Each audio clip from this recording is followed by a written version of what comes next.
Hello, Professor Morgan here with another fun thing. This was discussion boards and some bonus stuff with rubrics as I've been plowing through and making my classes and stuff like this. So this is mainly about discussion boards, but there's some extra bonus hints in here. Yeah. So let's say I want to create let's say this is an online class and I want to create an introductory discussion. Okay. So let's say I want to do it here. So I'm just going to click on the plus button here and I want to go to discussions and I want to create a new topic. We'll call this, all right, boom. Okay, introduction to discussion. Okay, so whippy. Okay, now to edit it, so I'm going to click on this.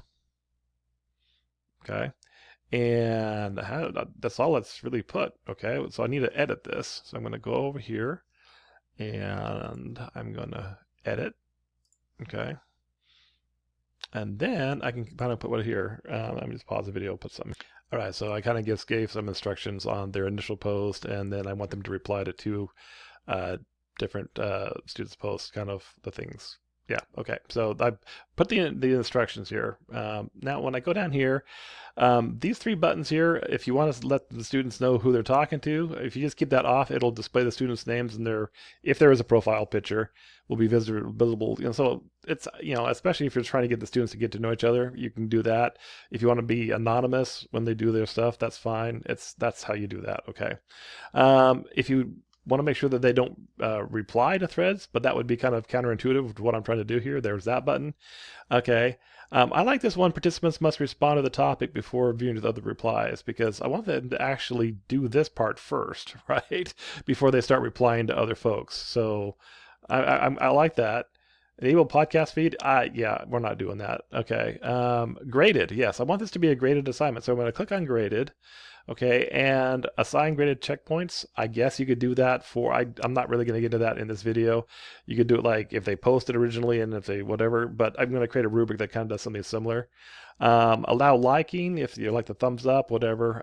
This is a group discussion, so you can break your class up into groups. Like you're one group, you're group 1, 2, 3, 4, whatever. So it's like group 1 you discuss, group 2 you discuss. So this is not. I want everyone to be involved in this. The view I like collapsed because if you don't have collapsed, then when people log into it, they see all the stuff with all the responses instead of just kind of like the headers. The default order, okay, is like, well, I want the people to see the newest ones first or the older ones first. Frankly, I don't know. Off the top of my head, it's like, well, I want the people to reply. The instructions I give them is reply to two people and they've already been replied to, then move to the next person. So maybe do oldest first. Okay, points possible. Let's just say I'm going to have this be worth 100 points and I want it to be displayed, and then assignment group. So I haven't really, this is just a sandbox, so I haven't set up my assignments, so I'll just put it in imported assignments for now. But I would put this into the group, the category of where it's supposed to be graded. Now this is what really threw me off, this peer reviews. I'm like, well, yeah, I want them to do peer reviews.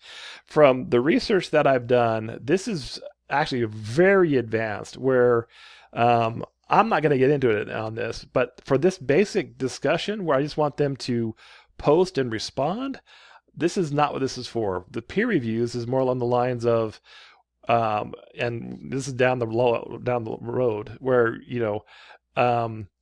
it's like the students can actually like pull up someone's response and then like annotate it and make notes on it. I don't know. It's really weird. So I was told by several different folks as I looked into this. This is an advanced thing, and if you just want to do simple discussion polls where people post and respond, that's fine. If you want to get more advanced, get into this, but we're not doing it at this point in time. And then we can set the due dates. Let's just set the due date for today is December 10th. Well, at least for another hour and a half. Okay. So let's say the due date's tomorrow. Whatever. Okay. And then I always just have like, I always cut that off too because I don't let any late work happen. Okay. Um, yeah. So again, we'll just do that and then we're going to hit save, but we're not done yet. Okay.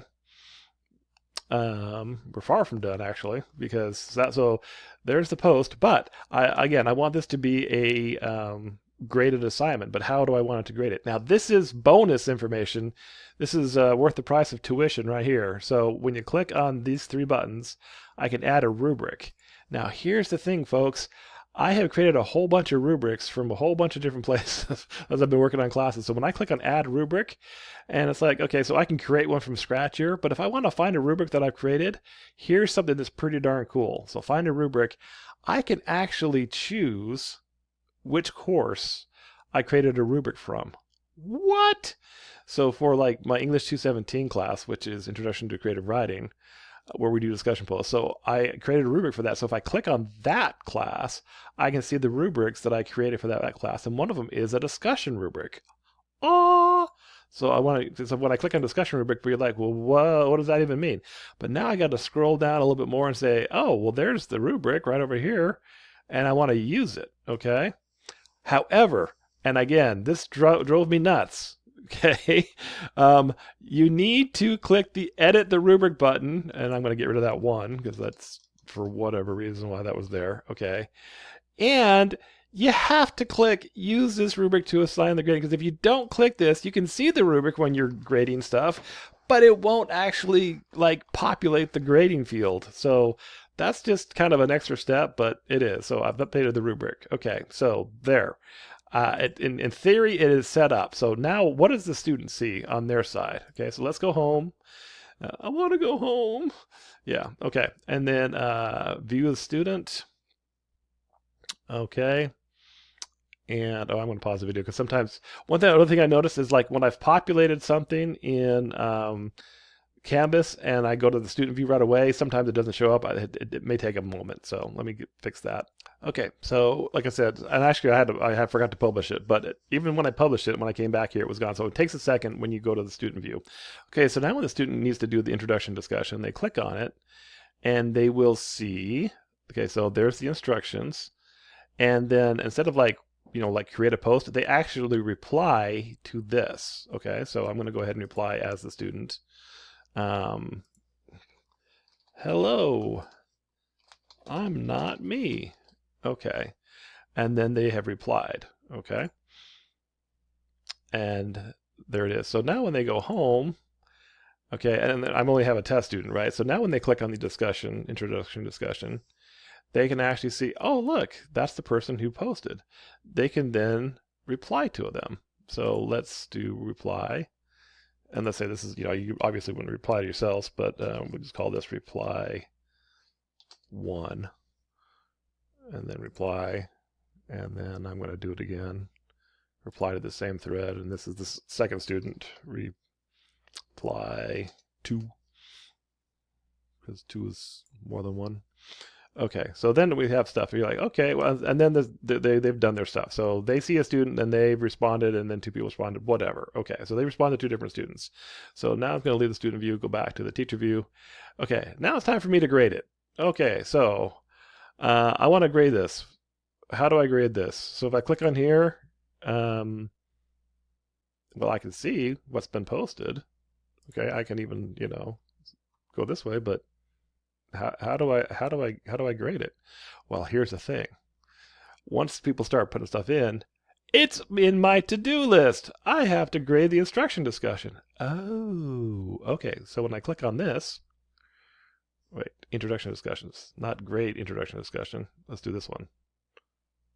Or is this which one? Yeah, no, this is what I need to do. I need to grade this one. Okay, so I'm going to grade that. And it's going to pull it up. Now, this is my test student, okay? So I can see that they've posted and they replied to 2 different people. So now I can go to my rubric and say, okay, well, they submitted a full first draft. Well, they really didn't, and did they respond to at least 2 different people? Let's just say they kind of did, at least, some of the prompts, yeah, because they just, reply 1, 2. Okay. But now when I hit save, it'll take whatever the rubric is and it'll populate that number right there. Oh, and then I can do assignment comments, which we've learned about with our little wonderful comment library. Yeah, you complete a part of the assignment, okay. But again, or you can type in comments and then you would hit submit and boom. Okay, and then there's the assigned comments and now it's been graded. Yeah, okay. So that's discussion boards in Canvas. Yeah. Okay. That's all. That's it. The video's over. Stop watching. No, seriously. There's nothing else. This is it. Stop watching.